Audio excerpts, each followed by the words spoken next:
Thank you. Thank you. Thank you, Roger. Sure, glad to be here. When I interviewed you for my upcoming book on mothers and sons, I was really moved on your relationship with your mother. And so I suspect you do not take Mother's Day for granted. And my question is, what was it about your mother that made you, at the age of 23, stay by her bedside and take care of her for the last 2 years of her life? Well, Suzanne, you're going right to the heart of it. Well, first, happy Mother's Day to all the mothers out there, and to you. You have a special day because you became a grandmother for the 5th time today. That's a special thing today, so Suzanne. Thank you. For those who don't know, when I graduated from college, I stayed in Pittsburgh for a year. My mom had breast cancer, actually, that she discovered in '78. This was about 82 at that point in time, and it had metastasized to her brain. And she began to start a decline for several years. As it turns out, my life career choice was to be in the NFL. Well, I got rejected 50 times going to the NFL, some who are my bosses now today, by the way. And I finally got an opportunity to come back. Well, as it turns out, my mother happened to start her decline right at that time. My parents had divorced about 5 years earlier, so I had the benefit of being able to live with my mother for the last 2 years of her life, just the two of us.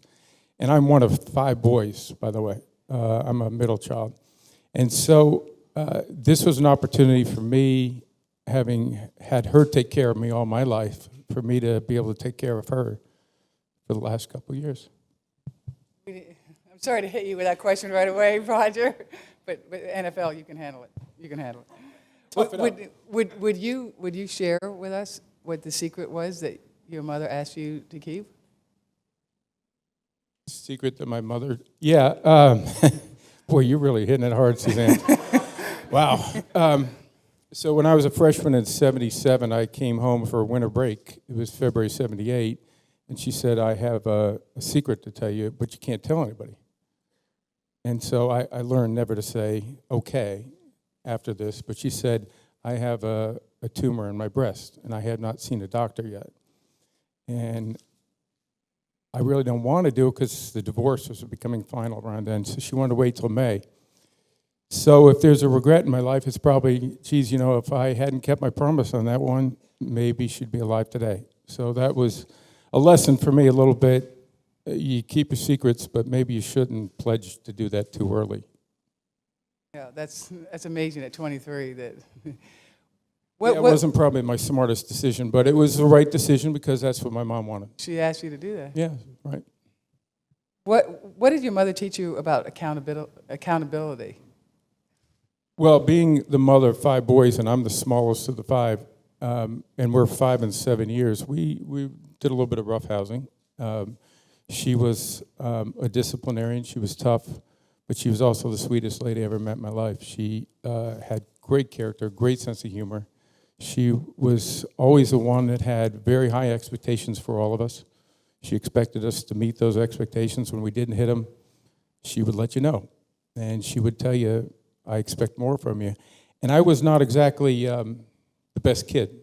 In my first several years until I graduated from high school, I was a little bit of a clown. I was not a very good student, and my 4 brothers were A+ students. I just didn't apply myself. It wasn't interest. I was interested in sports. I did have a girlfriend at the time too, but sports was it for me. And she never understood why I didn't realize my own potential. And she was, I think, probably, frankly, a little disappointed in that. And that's what turned, when I left high school, I no longer wanted to disappoint my mom or my dad. And when I came back from my first semester in college, I got a 4.0. And I never left the library my entire freshman year, first semester, because I just felt I could not continue to disappoint them and could not continue to let them understand. And they needed to understand that their son had something going for him rather than not a very good student. Well, since she had 5 sons, and they were all totally unique, so she looked at all of you in your own different way, and you said you weren't good in school. Did she approach you differently? Did she treat you differently than your brothers? Well, I was a middle child, and some people say that you always treat your middle child a little differently. I have twin girls who are 13, so I don't have that issue. But, my mom loved each of us for our own individuality. We're all different. We have 5 boys that are still, they all have very successful lives, doing well career-wise and personally, and much different. Some of us are jocks, some of us are not. I think we all love sports in some fashion. But we all have that bond of our parents, and we are fortunate to have 2 great parents. But the mom is sort of the glue. The mom was the person who kept us together. She died in '84. My dad died in '87. And that is something that their values, their principles, what they taught us in life, how to do things, is as important as what you do. I don't think she ever asked any of us to accomplish anything other than our full potential. And that was something that stayed with us. I'm fortunate because I'm doing what I always dreamed of doing.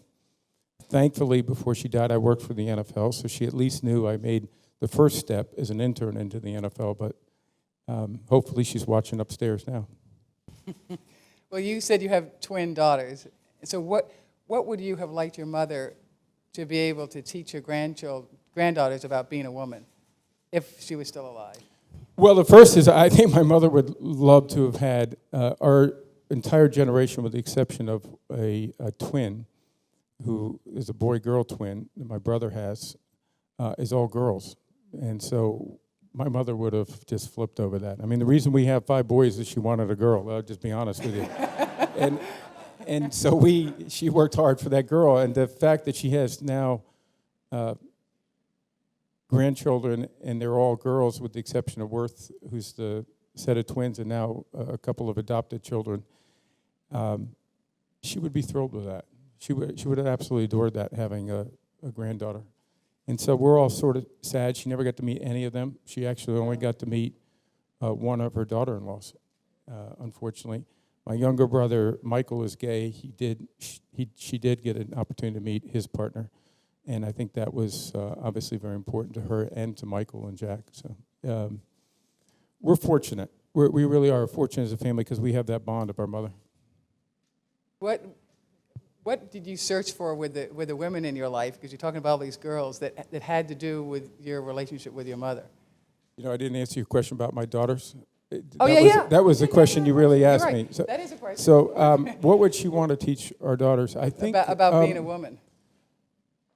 The importance of having confidence in yourself and that you can accomplish whatever you want.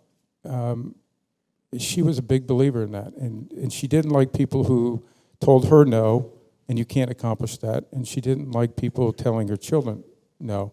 And I'm sure she would not like her grandchildren being told no.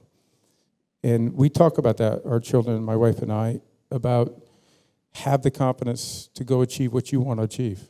And there are no excuses in life.